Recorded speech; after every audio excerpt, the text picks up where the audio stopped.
பலத்த மழை தொடர்பில் வளிமண்டலவியல் திணைக்களம் எச்சரிக்கை விடுத்துள்ளது. இன்று காலை 5:30 மணிக்கு வெளியிடப்பட்ட இந்த எச்சரிக்கை நாளை காலை 5:30 மணி வரை செல்லுபடியாகும் என அந்த திணைக்களம் குறிப்பிட்டுள்ளது.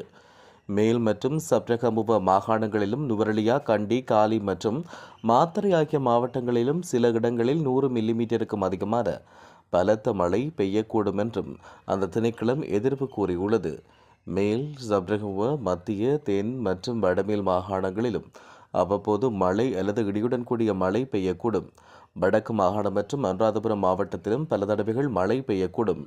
மத்திய மலைநாட்டின் மேற்கு சரிவுகளிலும் வடக்கு, வடமத்திய, மேல் சப்ரகமுவ, வடமேல் மற்றும் தென் மாகாணங்களிலும் திருகோணமலை மாவட்டத்திலும் அவ்வப்போது மணிக்கு 50 முதல் 60 கிலோமீட்டர் வேகத்தில் பலத்த காற்று வீசக்கூடும்.